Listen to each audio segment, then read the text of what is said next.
What is up? What is up? And welcome back to another episode of Blood and Beer, the show where we talk blood sport and we drink beer. I'm your host, Matt, and as always, we've got some MMA to talk. We've got some beer to drink. Today, we're having a tea party as we venture across the pond to UFC London. Sean Brady taking on Leon Edwards in a fight night day card. It's going to be a fun one, stack card. I can't wait. Cody, how are you doing, my friend? Welcome back to another one of our Wednesday episodes. I'm good, my brother. I'm good, man. I'm ready for one of the more exciting fight nights we've had of 2025, man. This is one we've actually been talking about for a long time, hyping up, and it's finally here. Yeah, it's about time we get a good fight night where it's consistently good. We have fights that actually mean something, not just in the main event, but sprinkled throughout the card. Where in the co-main event, you look at Alberg and Blachowicz, possible title implications there, especially for Alberg. And then you got Gunnar Nelson, Kevin Holland. That's just a fun fight. That's the kind of fight you want to see the third down from the main event. Molly McCann, she's fun. So it's a fun card we got here. Our bets last week. I was the victor of the three of us. I came out plus 695. You're plus 144, and Noah was minus 390. So that brings our year to dates to 2716 profit for you, minus 250. So Noah's down 250 for the year, and I'm up 2068. So you're still in the lead. I'm cutting away at that, but we're doing all right. So like I said, we're breaking down this UFC London card. First, we're going to start with some talking points, then we'll get into the main card breakdown, give you our picks at the end. So we'll start sipping on these teas. Boston Tea Party. No, a London Tea Party. A London Tea Party. There you go. So, Cody, like I said, we have a stack card here. And I'm going to start talking about the co-main event. Does a win here propel someone like Carlos Ulberg to a title shot with where the division's at now, with Blachowicz being a former champion, and he's on a bit of a tear, and there's not a ton of guys at 205 that you can look at and say he's next up. So does a win here get it for Carlos, or does he have to do something spectacular to really catch the eye? What do you think? No, I think I think he's definitely. I mean, a contender for Ankalaev. I mean, let's be honest here. I mean, because everyone's beating up everybody in that division, and now Ankalaev holds the top spot, and Oberg's on his way up. I mean, he's 33. I know he's 34. I know he's coming. Um, but I think he's a perfect contender for Ankalaev with his pace, with his his relentless throw of punches. Hi, Rachel. Cody Um, says hi. um, his Cody relentless says hi. just unorthodox just pace that he comes at you. In this intense takedown game. I think he'd be in a fun competition for Ankalaev here for the championship belt here. But it can go like if it goes Blachowicz, I think he can be up for it too, just because Pereira lost. Uh, 205 is in kind of a weird position for me because I think next you have to do Ankalaev versus Pereira, and God forbid Ankalaev wins. Bad case for the UFC, but I think then at that point you might be looking at retirement for Pereira, not because he's washed, just because what's there left to do. And for Ankalaev, if he does beat Pereira again, assuming Yuri keeps winning, I think Yuri gets that next title shot because that's one guy Ankalaev hasn't fought yet. And for Olberg, I think even with beating Blachowicz, he's probably going to still need one more win just because there's going to be downtime for him waiting for these two fights for Ankalaev to play out. So I think mhm. even with an impressive knockout or an impressive finish here, I think he's going to have to take on the winner of Jamal Hill versus Khalil Roundtree or maybe an Alexander Rakic before he gets the title shot. Because, like I said, Blachowicz has been out for so long. He hasn't looked great lately, and I don't think that you can give it to him yet. I'm not as sold on Carlos Ulberg as everybody else is. I think it's just because he's the only prospect at 205 that hasn't been up and down with the other guys in the top 10, but I'm not sold on him yet. I don't think you give him a title shot quite yet. I need to see something more impressive. One thing that always sticks in my mind, even though it was early in his career when he got knocked out by Kennedy and Chekuwu, he had Nchekwu finish but couldn't get him out of there and gassed out. And Chekuwu comes back and gets the knockout. I could see something like that happening with the Blachowicz. Olberg's gas tank has improved, but I'm not sold on the guy yet. I'm not saying he's going to lose, but just not sold. I So can absolutely agree with that. And maybe he could go up against maybe like a um yeah, well, yeah, like you said, like a Jamal Hill, winner of that, like or like a Khalil Roundtree, like you said, yeah, that's honestly probably the best matchup for that. Or maybe he goes up and fights Yuri right away, he while could he Ankalaev fights Pereira against, that would be a fun fight. I just don't know if you punish Yuri with that after having knocked out Jamal Hill. But again, Yuri is in kind of that same boat where he doesn't have anyone else to fight now either. Unless if Khalil wins, I think you'd probably have Khalil and Yuri fight, and that just makes it even more congested for Olberg. Because if Olberg has to fight Jamal Hill or Alexander Rakic, both guys are coming off a series of losses, and it's kind of hard to get a win beating a guy on a big losing streak. I guess they could match him up with Dominic Reyes too, who's been surging, but I don't know. We'll have to wait and see. It's tough to tell what they'll do there. Now, last week we had 13 fights, 9 finishes on the card. This week we have 13 more fights. Emotion's going to be running high, energy's going to be high. We're in London. The fans are going to be going crazy. I'm putting the over under at 7.5 finishes. What are we getting here? How many finishes are we getting? Are we going over that? Are we going under? Are we having a fun night? we're gonna have a fun night. I think it's gonna be just under, just under. I have six happens, possibly seven. Okay. Um, I think you have a great line here you made. It's going to be, like you said, a lot of energy. But we have a lot of great chins. We have a lot of great cardio fighters here.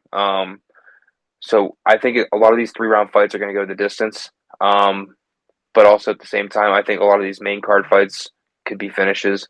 There's a few prelims I see going early, but for the most part, I see this one going to be an under one though. For the most part, Okay. we've I been could we've been I could pretty hot on unders. Last week was a pretty eventful week. Yeah, that was a pretty big outlier there last week. I'm just seeing here. One, two, three, four. I got 4 on the main card. I would say we're going over. I think we're gonna have a fun card. But regardless, every time we go to London, it's fun. So you're saying under, but not by much. That leads me to our next question. What's your sleeper fight on this card? What card are we missing out on that's going to be fireworks, could get fight of the night, will get fight of the night? What you got here for us, Cody? Um, I think Fletcher versus Lochran too here in the prelims, man. Because this one could shoot Fletcher up into the rankings up there, man. This one was a fun one the first time around. These two like to throw punches. These two are electric, and this one's going to be opening the prelims. I feel like this one could be the final fight of the prelims, if you ask me. Um, this one's going to be a fun one. Another one probably is it's another prelim for me. It's Marcin Tybura versus Nick Parkin. I Yeah, think this one. I love two heavyweights, man. They're heavy blowers. I think Nick Parkin, if he walks away with this one convincingly, this one can shoot him up in the rankings. And it's really easy to move up in the rankings in the heavyweight if you put on massive performances, especially with the record he's at now. Um, I think this one could be a sleeper fight of the night for sure. I that's one of the ones I put down was Tybura and Parkin. Another one I put down, which I think is gonna be fight of the night, is Felipe dos Santos versus Lonnie Kavanaugh. Kavanaugh, he's super fun, great boxing. He's fighting on a string at all time, or like a rubber band. He's bouncing in and out with his strikes, just right out of the range of your punches, and super accurate on the comeback. He's got real good wrestling and submissions.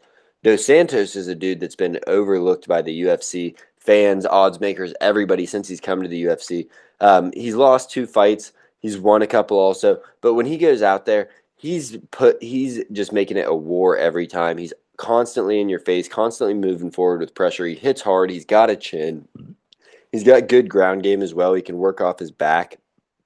This fight's going to be a scrap. And having him as a 3-1 dog, that's just beautiful for me. I love that because he went to split decision with Manel Kopp in his UFC debut.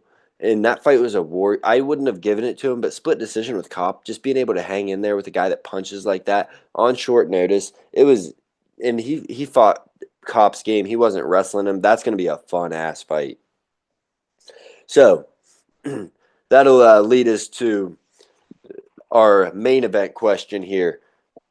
Winner of the main event, 170 was kind of log jammed. It seemed for a minute when we had Shavkat at the top, and then it was like, all right, all these guys got to fight to see who's after Shavkat, and it was log jammed. You didn't know where we were going.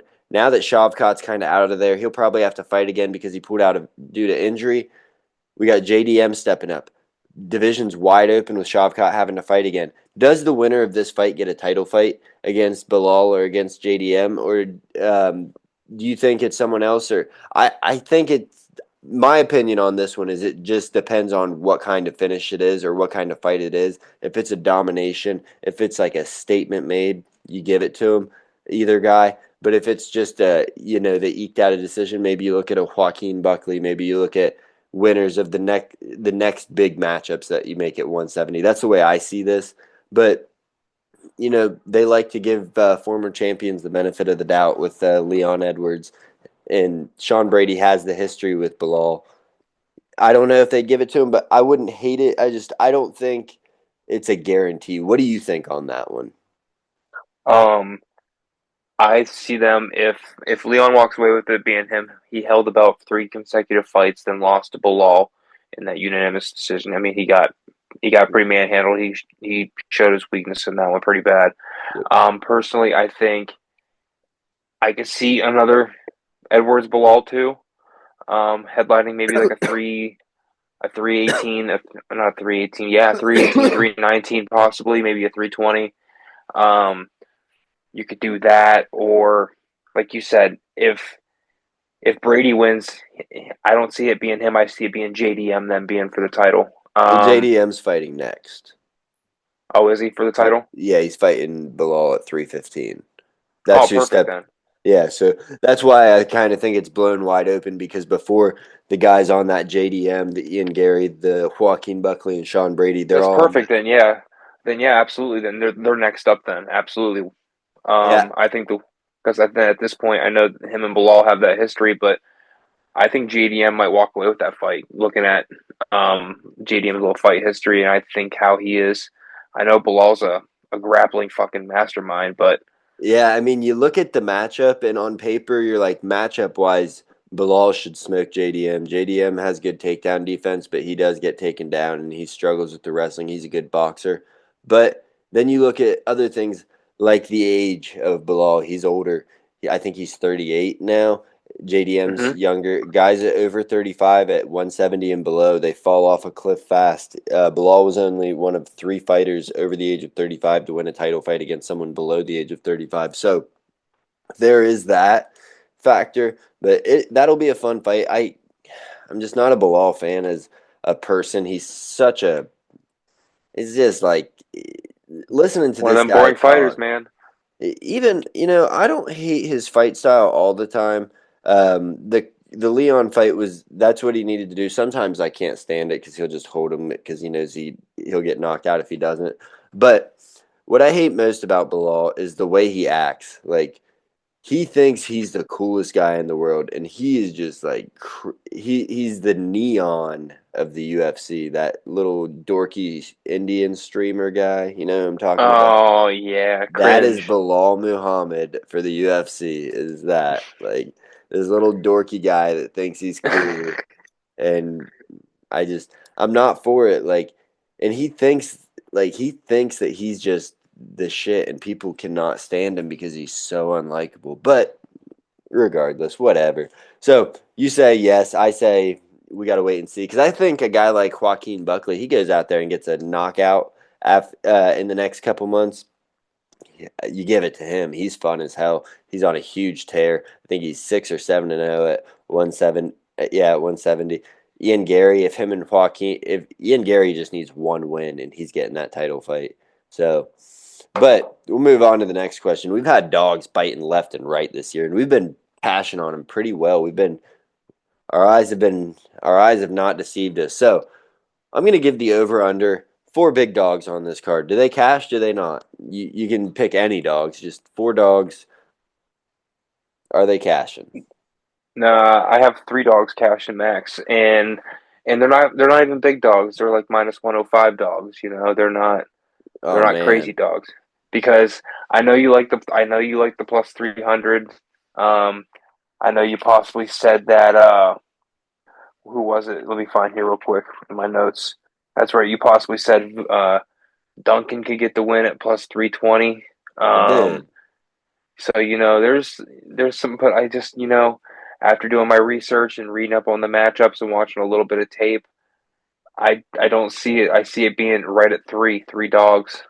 See, I'll tell you what. I think it's I think it's gonna go way over, and here's my thought process. Okay, Here's my thought okay. process behind it.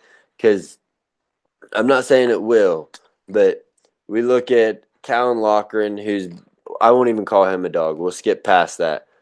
Felipe Dos Santos, I think he's got a real shot at winning. Plus 240. That's a possibility there. We got Marcin Tibera, Mick Parkin. Vets at heavyweight seem to last a lot longer than others, so there's a possibility there. We got Shauna Bannon versus Pooja Tomar. Shauna Bannon is not that good. She's just not. Pooja Tomar plus 145. Easy. Not easy win, but easy chance. Leon has a shot. Jan Blachowicz, not a very good one, but a shot. Kevin hmm Holland was plus 110 when I jumped on him. He's got a really good shot because he's got a 9 inch. I'll get into that fight. Molly McCann, I don't think really has a shot. Chris Duncan No, versus Jordan Vucenic. Yeah, like you said, I think Chris Duncan, I don't think he has a great shot, but his pressure, Vucenic isn't that good. Morgan Charrier versus Nathaniel Wood. Charrier should win, but Nathaniel Wood's got nasty leg kicks. He's a powerful striker. He's a little small for 145, but plus 130. It's just with all those chances, I think we're going to have more than four cash. And that's just the ones I think. Like, that's not the one that catches us all off guard. And let's see how many. Let me see if there's an undefeated fighter on here. Because if there is, we should have bet against him. Because undefeated fighters aren't undefeated no it's more. Parkin's Oh 10-0. no. Okay, Lonnie Cavanaugh's. He's going to be the one that loses. Parkin's got a close odds fight. He's got a chance at winning. They're not overselling him. Lonnie Cavanaugh's going to get the loss. Huge prospect, 8-0. Going to lose. But yeah, so I'm over, you're under on that. I just think there's too many chances for dogs to cash. So grade the card, Cody. A through F. You're the teacher. Kid turned in this assignment. They've been fucking giving you C's, D's, and F's since the beginning of the year. What do we got on this one? Did they impress you? Are they gonna go home with a sticker for their parents? I'm gonna hand this one back to you. This one's gonna be an A. You did Okay. very well on Dana. You did very well on this one. I'm gonna give you an A. Gonna give you a star. Gonna give you a good noodle on this one. Um, this is one of the better fight night cards we've had in months. On paper now, because we've had some good fights come across these fight nights, but on paper though, it's one that we've actually been looking forward to for some time now. Right. This And one, when you look at it, it's like, okay, fights that I can get behind. You got Kevin Holland fans out there. You got Gunnar Nelson. You got people that follow these guys. These aren't contender. This isn't a card full of contender series guys making their debut. no, that's we've had a lot of lately, and we've had a lot of just not even just contender guys. We've had guys just hanging on by a thread in there in prelims and then in the early main cards. It's been just lackluster, just built cards because these guys don't want to perform on these fight nights. Because, like we said last week, there's been a lot of fighters now just taking time off, a lot more time off between these fights, and it's kind of slowing down these divisions and things like that, and it's clogging up these cards, and then we're stuck with these bull crap fight nights. Yeah, But this is one though that we've been looking forward to for some time. so I'm gonna give it. I'll give it a B plus. For a fight night, it's very close on the edge of an A. The only thing is, it awesome card. It kind of weakens out. There's some UK fighters that they missed out on getting on this fight card. Paddy Pimblett, I understand he's on 314. You can't do him. Laron Murphy, huge star in England, but he's going to be headlining the fight night in 2 weeks. You got the burpees. Another great fight night, though. You got Tom Aspinall. Obviously, you're not going to get him on there, but So Hmm. there's some guys that you missed out on getting some huge stars over in the UK. But for the most part, this card it has meaning, it has exciting fights, exciting fighters, and it's got some buzz around it. People are finally interested in a fight night again. So I'm gonna give it a B plus. You could have done better, but not much better. There's not much else you could have done, especially with the booking situation. It's just maybe plan out for your when you're doing these things, don't plan these guys on other cards. Be like, hey, we'll have the best fight night ever. Paddy Pimblett versus Michael Chandler's headlining this. Like that that headlining with this as a 5 round co-main event, that would have been fucking nuts. But they don't do that for fight nights. That's not something they do for the fight nights. So No, they should have slid in that Curtis Blades fight finally. yeah, Curtis Blades is not. He's never gonna fight that guy. He's never No, fighting, dude. Oh my dude, gosh. that's that same. The same fight's been canceled twice now, so we'll see if he ever fights him, but I doubt it. But we'll get into this main card breakdown. Like I said, stat card. We're just doing the main card for the breakdown, but Cody, Leon Edwards versus Sean Brady. How's this fight going down? I'll tell you why you're wrong if you are, but how's this fight going to happen? Well, damn. Um, I don't think I'm wrong here, brother. I think Sean Brady's going to walk away with this one by the third round. He's tenacious. He's aggressive. He's great with the takedowns. Great American wrestler. I think he's going to come in. I know Leon was exposed by Bilal Muhammad with his grappling game. And I know that I've read that he's been working on it in his camps and that he's getting better at it and that he's improved tenfold. But it's all different when you're in there in the octagon when you have 30,000 fans in there and it's real hot in that arena and you're in that cage and it's in the fourth and fifth round and things get real tight. So are you gonna nut up or are you gonna freaking just quiver and be able just to get subbed or are you gonna get TKO'd and stuff down there, you know? Are you gonna get control of the entire fight? Or you could be able to stay away from the cage. That's the thing though, but he's got a 4 inch height advantage and a 2 inch reach advantage, so that should be able to help him dictate the pace. Leon, that is. He's a seasoned vet. He's a seasoned champ. You know, he knows how to get through these fights. He knows how to deal with 5 round fights.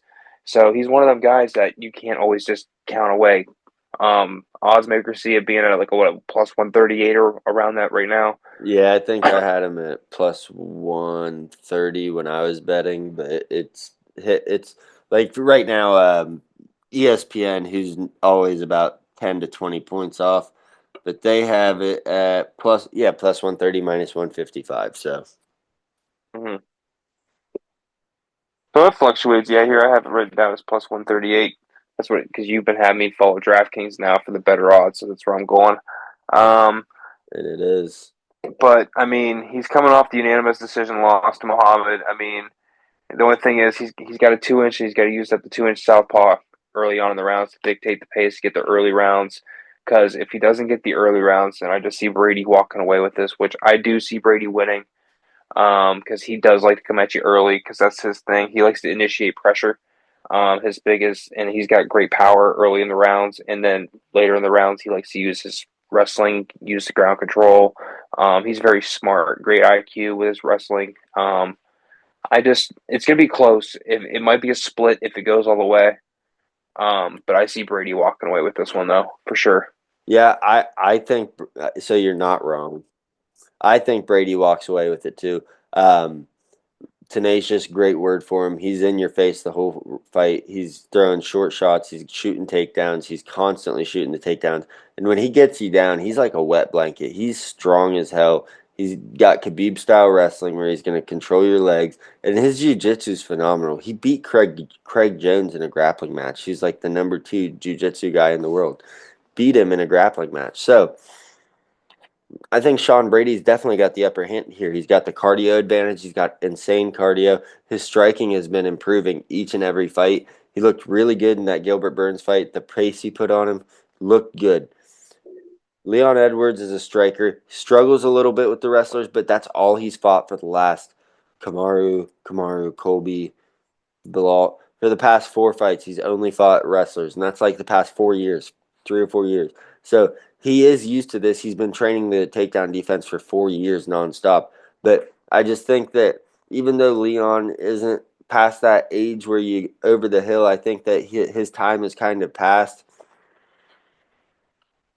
I think Brady's putting him on his back foot in this one and just out pressuring him. I think it'll be a 50-45, maybe 49-46, where Leon kind of stops the takedowns in the beginning, but it ends up getting away from him. But Leon breaks in fights. If you're pressuring Leon, he threw a wild shot to beat Kamaru in that second fight, the one where he won the title. So the third one was where he won the decision, but the second one where he get the head kick knockout. Yeah, what's up? I'm big on my stats here, and you're right though. Like how you said, Brady's gotten better with his striking, and I've got a stat here. So in the last two fights, Brady's improved his striking percentage, his accuracy on the 6 strikes per minute from 53% to 67%. Exactly. And and over the last couple fights, we've seen Edwards slowed down slight a bit. Like you said, he's not quite at the hill, but now he's at his striking defenses went from 58% down to 53%.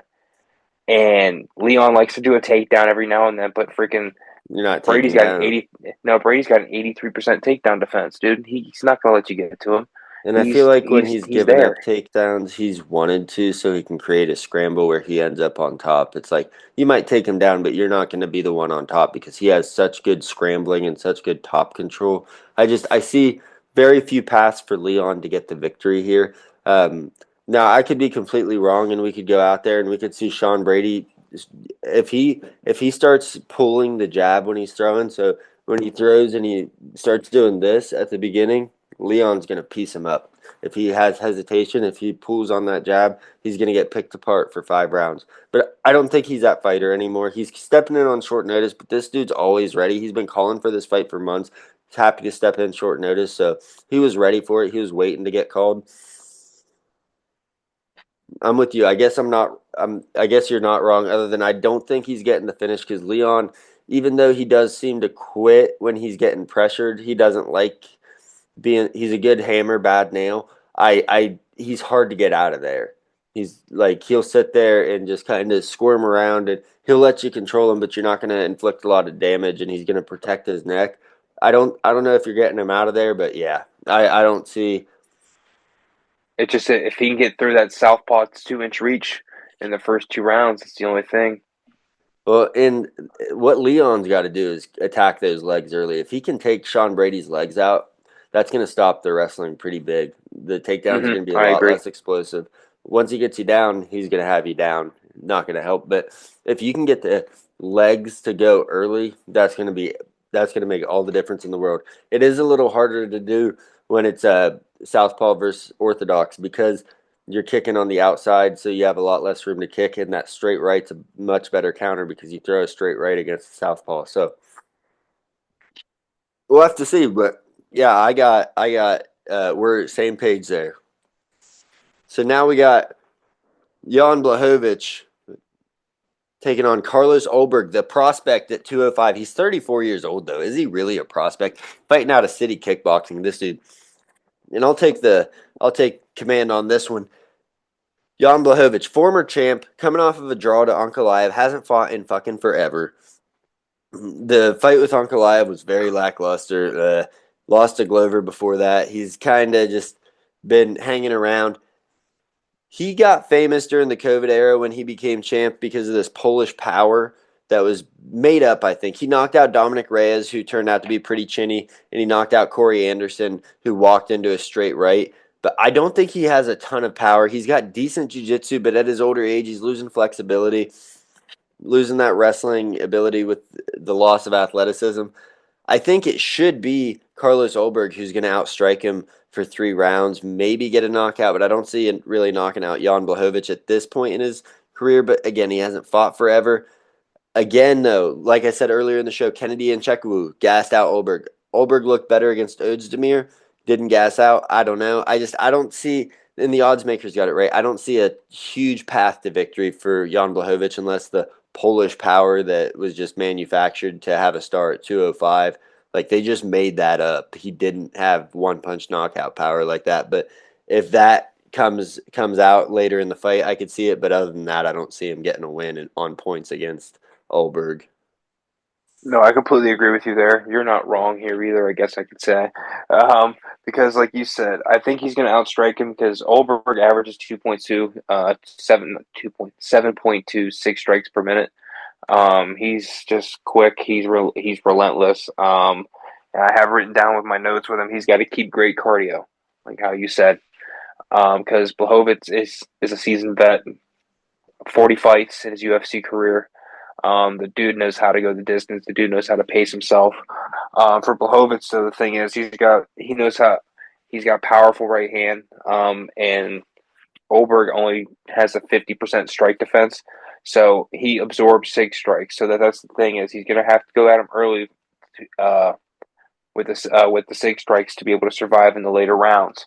Because and then to also survive, excuse me, geez Louise, he's gonna have to survive the early surge by Oberg because he's gonna come at you in the first round and a half quick, and that's his thing. He likes to come at you, use a lot of energy early, trying to get a TKO, trying to get you to the ground, trying to do something. He's 8-1 in his UFC debut, 7-0 in his last seven fights. Olberg, that is, he's coming in on a hot streak. Ego's hot. Um, Everything's riding on his side. Like you said, Oddmaker's got it right. It's going to be hard. He can maybe get him with a right hand, tire him out, and just get him with a couple combos and just TKO him. But I don't see that happening here. I think it's going to be Yeah. Olberg. Yeah, I'm with you there. So next up, we got Gunnar Nelson, the grappler, taking on Kevin Holland, the striker, in a 170 bout. Holland's 1-4 in his last five, but a lot of those are at 185 against grapplers with some weird finishes against top level dudes with Stephen Wonderboy Thompson, MVP. So he's fought the best of the best. How do you see this fight going down? Flip a coin. To be Yeah, honest with you, man, I know because we talk about if you have what is it, a 2-inch, 3-inch reach advantage, or is it a 4-inch? You have a 60% chance of winning. Kevin Holland has a 9-inch reach advantage, 4-inch height advantage. You're basically just mm, yeah. the whole time. But the thing is, Kevin Holland's defense sucks. So I mean, it's like if Nelson can get it close here and keep it close and close that gap, I mean, anything can happen. Holland's takedown defense has gotten really weak over the last couple of years. It's He's always gonna been have. weak. I know, but it's gotten really bad though. Looking at these freaking percentages that I've been Yeah, seeing. these last couple of fights, but it's weird with Kevin Holland because when you look at him, he fights at 170 and 185, and when he fights at 185 against a grappler, he gets just ragdolled. But then 170, it's like a different fighter, and I don't know. I just his stats are what they are, but he's got two different careers almost. Nelson's got a good power on his strikes too, man. And Nelson, he doesn't strike often, but he's very accurate when he does. And I, I don't, I don't know. I don't know who's gonna win this one. It's a toss up. I think it could be a fun fight. Um, by all means, both got great chins, both got good cardio. Kevin Holland's old as shit, but I You think that he's only 32. really, Yeah, he dude, fights so much. 39 fucking fights. Yeah, he fights about 4 or 5 times a year. So you look at COVID. He joined UFC in 2018. This is, I think, his 24th or 25th UFC fight. So 2020 though, he went on a five-fight tear, five finishes in the UFC in 2020, and then 2021 he had like four fights. 2022 four fights, 3 to 5. This year I think this will be his second or third fight this year. I mean, the dude is just super active. So that's why everybody thinks he's old. He's only 32, whereas Nelson is 36, and Nelson hasn't fought in two What? years. Yeah. That's on me for not knowing that. Yeah, well, I was gonna bring that up because everybody, if you're a UFC fan, you're like, man, Kevin Holland is getting up there. No, this dude just fights nonstop. So, So this man will be 36 probably with 54 fights probably under his belt by then. oh, yeah, probably about 50 or so if he's still fighting at that point. But this fight, I'm a Kevin Holland stan. Huge fan of my boy Trailblazer, and I think he's getting the win here. I don't have any reason to think that because he has been getting dog walked by these grapplers, and Gunnar Nelson is a special grappler. He's got insane control when he gets you to the ground, but it's just the knockout power Kevin Holland carries, and his takedown defense at 170 is a lot better than takedown defense at 185.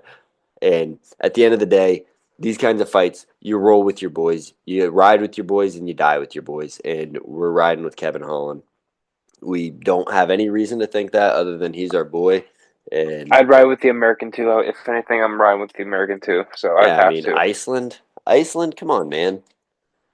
There, you got a decent, you know. Uh, They got so a good toboggan team. So next up, we got Molly McCann versus Alexa Dainara. And I'm sorry if I got that name wrong. I like to make sure I get them all right, but I didn't even study that name properly enough. But Molly McCann, she's a super exciting fighter. She's got two spinning back elbow knockouts. She's getting better on the ground, but Alexa Dainara, I think this is going one way. She's going to wrestle fuck her, get a submission. I would guess this fight goes under. I'm not going to pick a bet on it because unders on women's fights aren't always the safest bets. But I just, I Alexa Thainara, she's a good grappler. She's got 6 submissions, 11-1 or 10-1. She's just a lot better than Molly McCann. Molly McCann's weakness is on the ground, is the submissions. She's a fun fighter. I don't see her getting Thainara out of there. And at minus 185 is what I saw her at earlier. If I didn't have so much money spread out in so many different ways on this one, I would pick Dainara, but I'm a Molly McCann fan, so I'm not going to bet on it so I can just watch it. And if she does get a crazy spinning back elbow knockout, I'm like, fuck yeah, Molly. I'm I'm Mr. Statman on this one, and I'm with Alexia Tenera as well. She got a 5 inch reach advantage. Boost that stat up right away. I think the line's really good right there. DraftKings right now it's about 180. I think right now I seen it before I got back on. Um, now these both ladies these strike. That's the same thing. That's the thing though. And now if Tenera wants to just keep it on the feet, blah, blah, blah, blah, wants to keep it on the feet, she can because one McCann averages about 5.4 sigs a minute. And then Powerful and active McCann is. absolutely she's at over 50% on her accuracy. And then Tenera, she does about 6.7 SIGs per min, but at only like 43% accuracy. So it's not the greatest, you know. But like you said, McCann's defense on takedowns is trash, 39%. It's completely god awful. And I know Tenera's only had one UFC fight, but she's 1 for 1 on her takedowns. So she's 100% right now in Dana's books. So that's the thing here. She got the reach advantage. Striking distance will put her in the right moment to complete the later round takedowns to secure victory, if not like a submission in round 2 or 3. Um, McCann must get in close to explode the body and legs. She has the power. She has the power. She has poor takedown defense, so she must dictate the pace and keep range from that reach. And like you said, get a spinning back fist somehow. Just get a surprise attack. That's really her only chance here. I think odd makers are giving her a little bit of favor just because she's the home fave, because she's in the hometown, you know. But she's only at plus 160 right now, so I Yeah, I don't know really see that. she gets huge love in London because she's had some viral knockouts there. But I think that books a lot of the time play on that, and they're like, we don't even have to give good money. Like we know Tainara is going to win. The sharks will jump on it. We'll keep the odds where it's at, and it'll jump up crazy when fight time comes around. Probably minus 240 for Tainara around Mm-hmm. fight time. I would imagine a shark jumps in on it. I against a grappler. I don't like Molly McCann in that fight. Within the next 2 days, 3 days, we're going to see a lot of money being played finally because it's getting closer to the weekend. Yeah. Um, So and yeah, we're going to see that jump. let's not spend too much time on Molly McCann though. We're gonna move on to a fight that I think could be a weird one. It's gonna go one of two ways, and it's gonna be a beatdown by either guy, but in two very different ways. Jordan Vucenic taking on Chris Duncan. Chris Duncan, big dog in this, plus 300 or so, minus 400, minus 350 coming back for Vucenic, depending on where you're looking when. I'm not sold on Vucenic. Did not look good in his UFC debut. He's a grappler, does not have good striking, doesn't like to be pressured, and that's Chris Duncan's game. He's gonna pressure strike you, be in your face, make you uncomfortable, and just make it a war. And for that reason, those kinds of odds not being sold on a guy like Vucenic. Give me Duncan on this one. Why not? Why not? I can see where you're coming from here because, like you said, he's not looking good because of his UFC debut. He looked really bad in that, to be honest with you. Um, but the problem is he's got a really good cardio level. So if he can beat that early pace by Duncan and let Duncan tire himself out, then he's got a very, very good chance here. That's the thing here. I'm not. Well, so I don't disagree about the cardio, but with guys like Duncan, those guys that are in your face, fighting that way. You look at a Bill Algeo or a Billy Q, the guys that it's not a ton of power, even though Duncan carries more power than those guys, but it's just volume, volume, volume. Cardio, those guys have cardio. Duncan has cardio, but that just drains on everybody's gas tank. Like, it's so much easier to have a good gas tank when you're attacking the whole time, but to have a good gas tank when you're on the back foot and being attacked, it's so draining. I just wanted to say that before I forget it, but that Chris No, Dunn, absolutely. I'm not disagreeing with you at all. I mean, because when you're being constantly paced and you're on the back foot, you lose track of having your game plan, and you go into a sink or swim kind of survival mode because they're just in your face, and you don't get to do what you want to do. But the thing is with it, I mean, um, Vucenic, he doesn't have a good strike defense. He's around 55%. So, you're almost two every four, punches you're going to connect on him. But the thing is here, Duncan's strike defense is way worse. It's not even above 50%. So if Vucenic can survive that and get a couple combos in while he's just throwing in, while he's charging, you can connect really easily because, I mean, he doesn't really cover his chin very well. That's the thing I'm reading about this. Um, and he's got really good takedown control as well, Duncan does. And Brandon Vucenic can guard the takedown pretty well, but I think if he can go for one, maybe one and a half attempts, to fake out, to give him that little just mind game. keep it in your head, and especially if Duncan gets a takedown, that's going to be huge for Vucenic's Oh yeah, confidence because because Vucenic there doesn't Vucenic get doesn't go for takedowns. well. No, that's all he goes for. I'm saying Duncan doesn't go for a ton of takedowns. Vucenic is a grappler. I didn't write that down because it wasn't a big enough. Yeah, Usually, if it's a hefty enough stat, I write it down, but I didn't write it down because I didn't see a hefty enough stat. but Vucenic, he's a grappler, but he's coming from Cage Warriors. I'm a huge fan of Cage Warriors, but yeah, they just don't have his stats posted here because I don't think he got any takedowns in that first fight against Kutaladze. I But got you. he's got 6 submissions, 2 TKOs. He was getting submissions in Cage Warriors, which I love Cage Warriors, huge fan. But the grappling game over in Europe isn't the same as it is over here. And Chris Duncan's coming from that same area. He's coming from, I think, Scotland is where he hails from. So it's not like you're going to be fighting a BJJ black belt, but I just think Vucenic might be one of those guys that's overhyped that was submitting everybody in Cage Warriors, but when you get to the UFC, it's just a different level, and you can't do that. You have to be more well rounded, and I think that's what we're going to see with Vucenic. And he has a much lower volume than Chris Duncan, two and a half or 2.25 strikes per minute versus four and 3/4, almost 5 strikes per minute. Chris Duncan gets about 3.5 takedowns a fight, even though he's not a huge grappler. He does it just to mix it in. And he's got submissions. His submissions come when he wears you out and he just beats you up and you're looking for a way out. But Yeah, his last win was a submission. yep. And those guys that Duncan was my one dog out of my three to get a win here. he's got a good shot and those scrappy guys. I don't you look at last week, I don't know if you even watched this fight, but it was on the prelims. Sam Hughes. She's this she's this 125-pound fighter, and she's not very explosive, not super athletic, not anything, but she's got a gas tank, she's got a chin, and she's always moving forward.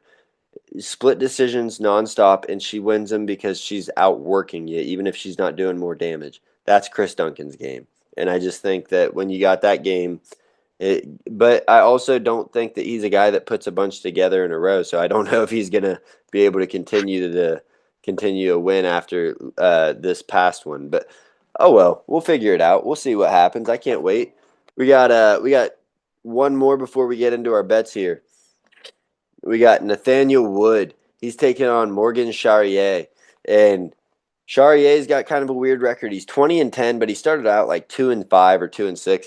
So he's been on a tear lately. Tons of knockouts, just looking great in the UFC.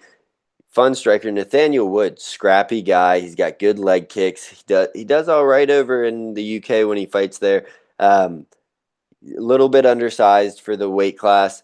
I I'm He's tough as a $2 steak, Nathaniel Wood. He doesn't get out of there very often, but I like Charrier. I think he's getting him out of there. I think the way he controls the octagon, his balance, his the way he moves around the octagon, it's just he seems like he's a guy stalking his prey, just waiting for the knockout. Like it could be a fun fight and then it's going to happen. And Charrier is just that dude. He seems like he's got it right now. He's only 29 with these 30 fights. I like him here. I think, round two, he's going to put him out. I think that's how it's going to be. I'm confident in that. I'm not putting money down just because, like I said, I've got it spread all over the place. So I'm not putting money on round two, but I do have money on Charrier. He's my biggest bet this week. I like him. So what do you think? What do you think? It's going to be a striking fight, obviously. But how do you think it's going down? Usually, some weeks we kind of have some differences, but this is really kind of a weird week where we're kind of on the same page for a lot of our picks. I'm on Charrier as well. Like you said, Nathaniel Wood, he's like a freaking Family Dollar steak, dude. He's like a nice little Dollar General ribeye.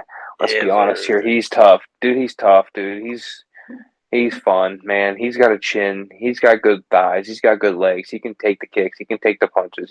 He's got it. Um, Charrier's got the 2 inch reach advantage. He loves to take it to the ground. He's a great grappler. He's a great wrestler. And that's one thing Nathaniel Wood, it's not one of his favorite things to do. His favorite thing is to strike. He's a high volume striker. He wants to his my wrote I wrote down for my notes here, avoid the cage and grappling. Because that was before I even researched fully Charrier, because he's coming off the second round knockout in his last fight, and he's just a freaking beast. He's got a great takedown defense. He's got a great striking defense. Um, he's got tenacious punching. He's got great power. Um, I like his odds. He's got great odds. Like I said, I like that's why I like the under on these on your pick. They're under four because a lot of these favorites with great odds. I mean, it's kind of hard to bet against them, even though like the dogs are at like plus 130, 160, 140. I'll take a minus one. What is he at? He's at a minus 155. That's a nice That's a little favorite to nice put. number for Morgan Charrier. Yeah, when I saw that, I was like, oh my gosh, biggest bet for sure. Exactly. I mean, and I said the same thing about Tanera. I mean, at minus 180. I mean, you can't pass that up. Great number. I mean, Yeah, because Molly McCann's look like shit. Kevin Holland at minus 105. Um, even Sean Brady at minus 155. It's great odds, dude. They're great, great odds. You there have to are. take them. You have to take them. So we'll get into our bets now. We finished up our main card breakdown, but before we get into our bets, our ladder challenge last week hit. Step one was Kevin Vallejos, and he gets a knockout in round one over Su Young Choi. So that puts our $10 to 1206. He was a big favorite. We're putting the 1206 down on Guram Kuteladze at minus 410. So a little better odds than we got last week. We had minus 480 last week. Minus 410 for Kuteladze. The 1206 puts us at $15 even. Flat, no cents, no pennies, nothing. That's our ladder climb. Guram Kuteladze. So, Cody, Noah lost the bets. You got middle place last week. You're still ahead for the year, but because you only went up plus 140 to my 695 last week, you're going to go first. Let's hear your bets. All right, first I got four for this upcoming week. All right. I got Alexia Tanera Now these are all placed on FanDuel because they're up now because it's an early card this week Yeah. since it's in London, so all the stuff's during the daytime for us. Um, I got Alexia Thanera to win by TKO or sub. No, I'm sorry, TKO or points. Jeez Louise, at minus 105. I don't think she gets the sub here. I think she's gonna get. I think she's gonna get the TKO. Okay. I'm gonna put 300 on it. It brings back 193 for a total of 493. Okay. Next, I got Brady by points or sub on a double chance here on FanDuel at minus 125. I'm going to throw 300 on that as well. It's going to bring back 240 for a total of 540. Okay. Third bet, it's a prelim parlay. I love my prelim parlays, man. They've been hitting pretty good. I got a Parkin Kavanaugh money line at plus Parkin and 130. Parkin and who? Kavanaugh. Kopanov's not fighting. Kavanaugh. Kavanaugh. Yeah, Kavanaugh. Oh, Lonnie Kavanaugh. Lonnie Kavanaugh, yeah. Okay. It's a plus 138 money line for both of those two combined in a parlay. Okay. I'm going to throw 200 on it to bring back 276 for a total of 476. Okay. And then I got a main card parlay for my Okay. fourth one. I got be ready for this one. I know I'm I, I'm I know I ready. said it, but I got Gunnar Nelson, Alexia Tanera, and Charrier money line plus 337. Got 200 on it to bring back 675 for a total of 875. Now I made these before we were talking, and I talked about Kevin Holland You're good. What was the odds on that parlay one more time? plus 337. Plus 337. Alrighty. So that's okay because if you like the odds and it's a pick 'em, why not? My bets, I got them spread all over the place. So first up, I talked about it a little bit. Felipe dos Santos versus Lonnie Kavanaugh. I got Felipe dos Santos money line at plus 235. $200 gets us a 680 payout. This dude's tough. I said it already. He's got a chin. Took Manel Kopp to the absolute distance. I like him there at plus 235. Okay. Morgan Charrier minus 155 money line. I said he's my biggest bet. We're putting 300 on him. Gets us 493.54 total. And then Okay. Kevin Holland, you live with your dogs, you die with your dogs. We're putting 200 on that guy. Plus 110 is the odds I got him at minus, or that gives us 420 or 420 total. And then we Wow. got Sean Brady. We're gonna put 200 on him at minus 155. That gets us 329.03 back. I have a prop parlay, little gimmick parlay, the Chris Duncan parlay. So we got Christopher Leroy Duncan and Chris Duncan. The two of them gives us plus 381. $50 gets us a 240.65 payout. Okay.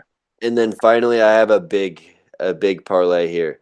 We have Christopher Leroy Duncan, Guram Kuteteladze, Fletcher, Morgan Charrier, Dinera Alberg Brady, plus 1430 odds. Big seven legger here. Plus 1430 odds, $50 gets us 765.40 back. That's the bets. That's how we're doing it. We're making some money this week, buddy. One way or another, as the song would say. So that's all I got for you. Respect. Cody, any parting words before we end this show and get to UFC London? Not really much, mate. I think all we got to say is we got a pretty good card come up here for us all, and I think we're going to see some pretty bloody matchups here. Hey, I love to hear it. So that's all we got for you. We are now back on Apple Podcast. We are on Spotify, Amazon Prime Music as well. Make sure if you can't find us on YouTube, you find us there. You leave us a show rating if you could. Really appreciate it. Don't forget to like, comment, and subscribe. Let us know your picks, your thoughts on the fights. Does the winner of this main event get a title shot? Who does if not? Let me know your thoughts. Cody, thank you for joining us. I'm Matt with Blood and Beer. That's all we got for you today.